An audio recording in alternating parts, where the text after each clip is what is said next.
시청자 여러분께 문화 인사드립니다. 현월TV 윤목사입니다. 여러분의 천국 가는 길에 동행하고 있습니다. 새해에도 변함없이 금요일에는 철로역정 여행을 떠나도록 하겠습니다. 이번 시간은 40번째 시간이 되겠습니다. 지난 여행 이야기에 동참하지 못한 분들은 꼭 반드시 보고 오늘 여행에 동참하시고요. 함께 이 시간 또 손잡고 여행을 떠나봅시다. 41번째 시간이죠. 말 잘못했습니다. 신시리와 크리스천의 대화가 계속 이어집니다. 이제 줄거리를 좀 말씀드릴게요. 크리스천과 또 다른 여정을 지나온 신시리가 이제 겸손의 골짜기에서 만났던 두 인물, 불만과 수치에 대한 이야기가 이어집니다. 불만이란 사람은 신시리를 설득을 합니다. 겸손의 골짜기에는 명예로운 것이 없다. 네가 그리로 가는 것은 교만, 오만, 자만, 세상 영광 이런 것과 같은 친구들을 배반한 행위다. 또 골짜기를 계속 헤쳐나가는 어리석은 행위를 저지르면 그들을 몹시 기분 상하게 하는 일이 될 것이다 라고 주장을 합니다. 물론 방금 이제 불만이가 열거했던 그런 자들은 한때나마 친했고 또 친족이다 라는 그의 주장이 틀린 것은 아니었지만 신시리가 순례자의 여정을 떠날 때 이미 그들이 신시리하고 절연을 했습니다. 그리고 그들을 멀리 했기 때문에 이제 더 이상 혈통관계를 따질 필요가 없어졌다고 말하죠. 또한 겸손은 종기의 앞잡이요 교만은 패망의 선봉이라는 잠언 15장 33절의 말씀과 16장 18절의 말씀을 들어서 세상을 택하기보다 참된 현자들이 숭상하는 하늘의 영광을 구하려고 이 골짜기로 나아가겠다라고 말합니다. 또한 신시리는 겸손의 골짜기에서 한 사람을 더 만나는데 그가 누구냐? 수치입니다. 수치라는 사람은 그야말로 순례자의 여정에서 가장 악질입니다. 철면피 같은 인물이죠. 수치는 종교 자체를 부정했고 모자란 사람이나 종교를 갖는 것이고 부드러운 양심이라는 것은 남자답지 못하고 영웅적인 삶을 사는 사람들이 행하는 자유를 행사하지 못한다. 종교를 통해서 스스로를 통제하고 얽매이게 만든다. 결국 조롱거리가 된다. 그는 권세가 있고 부유하고 지혜로운 사람들이라면 당연히 하나님 안 믿는 것이다 라면서 믿음을 통해서 무엇을 얻을지도 사실 막연한 사람들이 스스로 세상의 모든 쾌락을 버리고 어리석은 바보가 되는 일은 없을 것이다 라고 말합니다. 그리고 예로부터 순례자의 길을 가는 사람들은 하나같이 비천하고 낮은 신분을 가진 자들이고 자신이 살고 있는 현세도 모르고 자연 과학도 이해하지 못하는 무식한 자들이라고 놀리죠. 또 설교를 들으면서 울며 슬퍼하는 것은 수치스러운 것이고 예배가 끝나고 집에 돌아가면서 한숨 짓고 또 괴로워하는 것은 우스꽝스럽다라고 말합니다. 사소한 잘못을 저지르고 용서를 구한다거나 또 남의 것을 빼앗았다가 되돌려 주는 것도 부끄러운 일이라고 말하죠. 위대한 사람이라고 해도 종교로 인해서 조금만 실수를 저질러도 비난받고 같은 종교를 믿는 사람들끼리 형제라고 하면서 또 비천한 사람들이라고 할지라도 받아들이고 존경한다. 이것도 수치스러운 일이라고 아주 엄청난 궤변들을 늘어놓지만 엄청나게 지금 세상 사람들이 우리를 가지고 조롱하는 일들을 이 수치라는 입술을 통해서 다 말하고 있죠. 그놈 참 말 많죠. 수치. 자, 여러분들이 책을 읽어보시면 알겠습니다만 수치에 관한 부분이 굉장히 길게 나옵니다. 자, 신시리가 겸손의 골짜기에서 만난 불만과 수치에 대해서 해설을 하도록 하겠습니다. 자, 일단 겸손의 골짜기를 다시금 한번 생각해 볼 필요가 있습니다. 이곳은 어떤 곳입니까? 은혜 받은 성도가 낮아지는 장소입니다. 그러나 낮아질 때 당하는 고난 때문에 성도는 불만에 휩싸일 수 있습니다. 그런 상황 가운데 신시리가 겸손의 골짜기에서 이제 불만이라 이름하는 자를 만납니다. 불만이 나올 수밖에 없는 상황을 앞두고 불만이가 나타난 겁니다. 늘 그런 것처럼 이런 자들은 나타나서 항상 말합니다. 뭐라고 말합니까? 그만 이 길을 포기하고 원래 네가 있던 곳으로 가라. 중생한 성도라고 할지라도 여전히 그런 본성이 남아있기 때문에 세상 영광과 부와 쾌락을 얻으라는 그런 말에 흔들릴 수 있습니다. 과거 그가 친하게 지냈던 친족들을 배신하는 행위를 네가 하고 있다라는 말에 단호하게 신시리는 거부를 하죠. 순례자의 여정 끝에 있는 하늘의 영광을 구하기 위해서 계속 나아가겠다고 말합니다. 겸손의 골짜기에서 낮아지지 않고 자고하는 마음, 교만한 마음을 가졌다면 신시리는 여기서 좌절하고 말았을 것입니다. 하늘의 영광, 하늘의 유업 앞에서 이 땅의 영광은 아무것도 아니라는 인식을 해야 함에도 많은 사람들이 고작 이 땅에서 조금 덜 불편하려고 세상으로 나아가 버리고 주님의 교회를 이탈하고 돌아오지 않습니다. 고작 그것이 무엇이라고 교회 안에 교만, 오만, 자만, 세상 영광과 같은 것들을 진작 절연하고 들어와야 되는데 여전히 그들과 관계를 맺은 상태에서 몸만 교회에 와 있으니 다시 나가는 겁니다. 그러나 신실이는 단호하게 거듭나기 전 생활 방식은 이제 더 이상 나와 상관없다라고 잘라 말하면서 불만을 통한 시험을 뿌리쳐 내버립니다. 그 다음으로 등장하는 또 다른 인물 수치. 이 수치가 정말로 신앙생활에 중요한 요소들을 공격하면서 비난하는 자입니다. 그 비난 앞에 굴복해버린다면 죄에 빠지게 됩니다. 이 수치는 네 가지로 공격을 하고 있습니다. 자, 이 네 가지가 얼마나 현실에서 우리가 실제로 직면하는 것들인지를 잘 생각을 해야 될 것입니다. 첫 번째입니다. 사람이 종교 자체를 가지는 것. 여기서는 종교는 뭡니까? 기독교를 말하죠. 그리고 부드러운 양심을 소유하는 것이 나약하고 무기력한 자들의 행동이라고 비난을 합니다.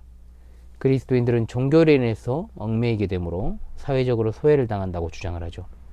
이런 말은 정말로 오늘날에도 세상 사람들이 기독교를 향해 비난하는 양념거리 아닙니까? 종교는 아편이란 말과 다를 게 없죠. 그야말로 힘없는 자들이 뭔가 지푸라기라도 잡고자 하는 것이 바로 종교라는 겁니다. 그리고 거기에 모든 것을 올인해서 사회성도 결여되어 있고 그야말로 꼴통과도 같은 존재로 취급하는 것. 그러나 부드러운 양심을 소유하는 것은 은혜 받은 그리스도인의 가장 기본적인 모습입니다. 자기 자신의 힘과 능력을 의지하지 않고 하나님만 의지하고 또 부드러운 양심 때문에 늘 죄에 대해서 예민합니다. 경건한 삶을 추구합니다. 모두가 다 이것은 하나님께서 기뻐하시는 태도들이죠. 그리스도인이 사회성이 없다라는 주장은 사실 잘못된 겁니다. 사회성이 없는 게 아니라 세상의 조류에 휩쓸리지 않는다라는 측면에서 나오는 비난이기 때문에 흔들리면 안 되는 겁니다. 그리스도인들이야말로 가장 사회적인 사람들이 돼야 되고 또 그렇게 살아가는 것이 맞습니다. 자, 수치의 두 번째 비난이 나옵니다. 많은 그리스도인들이 신분이 비천하고 무식한 자들이라는 것이죠. 왜 이렇게 비난을 할까요?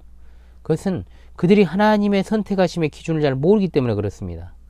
하나님께서 이 세상에서 택하신 백성들의 모습이 고린도전서 1장 26절로 28절에 잘 나옵니다.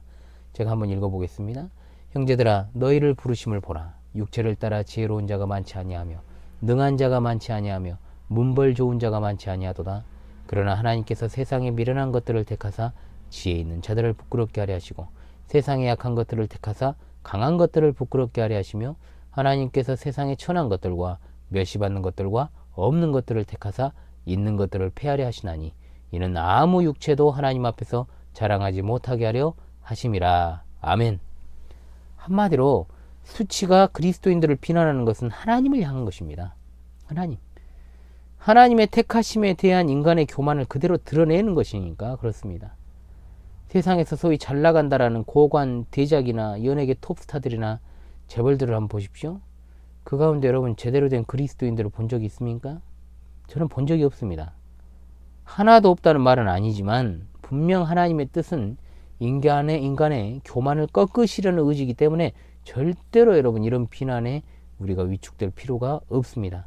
보통 그런 말 하지 않습니까? 내가 돈이 없지 가오가 없냐? 맞습니다. 우리가 돈이 없지 신앙이 없습니까? 십자가의 도가 멸망하는 자들에게는 미련한 것입니다. 그러나 구원을 받는 우리에게는 뭐다? 하나님의 능력입니다. 아멘. 그런 세상이 보기에 십자가의 도, 즉 복음은 내용도 미련해 보이고 전파하는 사람들도 미련해 보이지만 하나님께서는 전도라고 하는 그 미련한 방법으로 믿는 자들을 구원하시기를 기뻐하셨다라고 했습니다. 여러분 이 의미에 대해서는 제가 해설을 했었죠. 우리가 이 사실을 잊어서는 안 됩니다. 여러분 진짜 미련하고 어리석은 자들은 누굽니까? 복음을 거부하는 자들입니다.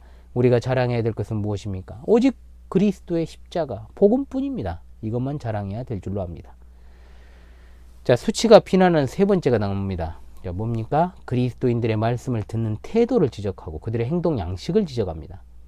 뭐라 말합니까? 그리스도인들이 설교를 듣고 슬퍼 울고 이런 장면을 이 시대에는 거의 보기가 힘들죠. 설교 들으면서 우는 사람을 제가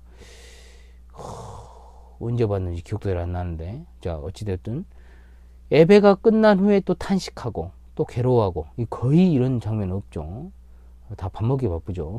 예배 끝나면 사소한 잘못에도 좀 용서를 구하는 것, 돈을 빌리고 떼어먹지 않는 일들이 부끄럽다. 웃기는 소리를 하고 있죠 지금.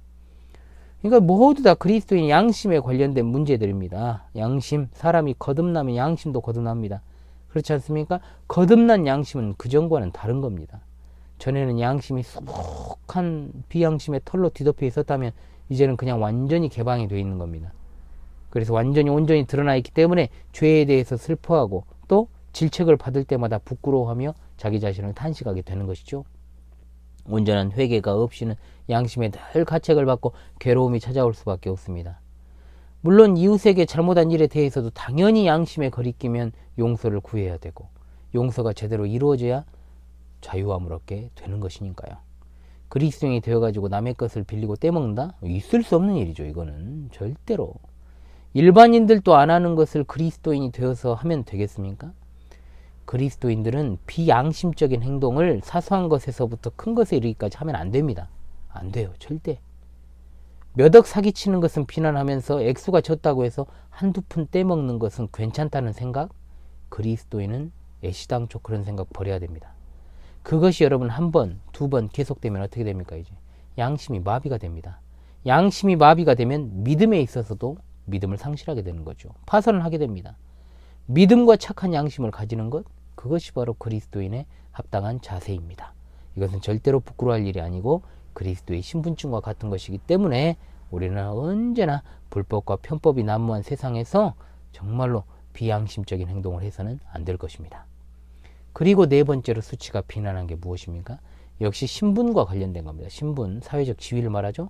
그리스도인들이 서로를 형제라고 부르고 또 사회적 지위가 낮은 자들을 교회가 받아들이는 것이 수치스러운 일이다. 자, 이와 관련해 가지고 예수님께서 이웃이 누구냐고 묻는 율법사의 질문에 자비를 베푼 선한 사마리아 사람에 대한 그 비유를 말씀하시죠. 그리스도 안에서는 여러분 신분의 차별 없습니다. 빈부의 차별 없습니다. 지역 차별 없습니다. 성별 없습니다. 학벌적 차별 있을 수 없습니다. 유대인이나 헬라인이나 종이나 자유자나 남자나 여자나 다 하나다라고 말씀하지 않습니까? 그런데 아직도 교회 안에는 차별적인 모습들이 있어요. 있어요. 사회에서의 신분이 교회로 이어지는 어처구니 없는 일들이 있습니다. 직분자의 임명에 사회적 신분이 영향을 미치는 모습이라든지 공적인 자리에서 목사가 은근히 그런 사람의 신분을 드러내는 언사를 한다든지 이런 모습들을 저는 너무 많이 봤기 때문에 그렇습니다. 교회에 세상의 신분을 가져와가지고 거드름을 피우는 자들을 많이 봤습니다. 진짜 목사들이 만약에 그런 것들을 조장한다면 그게 목사입니까? 사람입니까? 그게? 사람 아니죠. 그건. 이런 세속에 찌든 자들이 교계에서 큰 교회 담임한다라고 거드름이나 피우고 교만하기 짝이 없으니까 자기부터 특권의식을 가지고 있는 것입니다. 그러면서 자기는 다른 레벨의 목사다라고 생각을 하니까 물론 교단 자체도 그렇게 돌아가고 있죠. 그렇지 않습니까, 여러분? 이런 어떤 목사도 다 줄 세우기를 하고 편가르고 파당짓고 목사면 다 같은 목사냐 이런 식의 태도를 가지고 있는 것이죠. 당연히 목사는 다 같은 목사 아니죠. 저도 그렇게 생각합니다. 바른 신앙 노선에서 이중 음성 내지 않고 목양 일념하는 것이 목사죠. 그렇지 않은 목사는 저는 목사라고 생각하지 않습니다. 제가 그런 길을 가지 못한다면 저도 목사직 내려올 것입니다. 그리고 저는 은퇴하면 목사도 면직할 거예요. 교계에 유명했던 어떤 분이 돌아가신 지 한참 됐는데도 아직도 여기저기 이름 고 누구 해가지고 올리고 있더만요. 참 도저히 이거는 이해가 되지 않습니다. 과연 다른 사람이라면 그게 명단이 있겠냐고요. 죽어서까지도 아직도 이 권력이 살아있는 것입니다. 참. 수치의 이런 비난들은 다 세상의 판단과 기준입니다. 그리스도인들의 신앙 고백과 신실한 생활에 대한 것들이죠. 순례자의 여정에서 매우 위험한 인물이 바로 수치입니다. 그러나 여러분 한번 요즘 세상을 한번 보십시다. 진짜 세상이 비난할 만하니까 비난받는 일도 너무 많아요. 교회가. 왜냐? 교회 안에 신자 아닌 자들이 이미 자리를 틀어버렸기 때문에 그렇습니다. 교회가 교회답지 못한 것은 중생하지 못한 자들이 교회 안에 목사, 장로, 집사, 권사가 돼가지고 상당수를 차지하고 있기 때문에 그렇습니다. 사실 그리스도인들이 받을 비난은 이 외에는 없어야 되는 것입니다. 그럼에도 신실이는 하나님의 말씀에서 떠나게 만들려고 하는 이런 수치의 목적을 간파를 했죠. 누구든지 나와 내 말을 부끄러워하면 인자도 자기와 아버지와 거룩한 천사들의 영광으로 올 때에 그 사람을 부끄러워하리라는 누가복음 9장 26절의 말씀을 생각하면서 이렇게 외칩니다. 수치야 물러가라. 너는 나의 구원을 방해하는 원수로다. 내가 하나님의 뜻을 어기고 너를 환영할까 보냐? 그렇게 하면 주님이 강림하시는 날 내가 어떻게 어떤 낯으로 하나님을 뵐 수 있겠는가 라고 외치면서 그를 뿌리쳐 냅니다. 그래도 악착같이 달라붙어 가지고 앞서서 했던 비난들을 속삭입니다. 그러나 결국 그를 떼버렸어요. 여러분, 우리는 하나님 중심으로 살아가야 됩니다. 비난을 부끄러워하지 말고 스스로 그렇게 되지 맙시다. 여러분, 이번 시간도 함께 해주셔서 감사합니다. 수치에 대한 내용이 좀 많이 나오죠. 그리스도인들을 향한 세상의 비난, 여기에 다 들어 있습니다. 이것들을 잘 생각하면서 우리가 세상에서 어떤 자세로 살아가야 될까도 잘 한번 생각해 보며 기도하는 그런 시간이 되실 수 있기를 바랍니다. 지금까지 희원을TV 윤 목사였습니다. 감사합니다.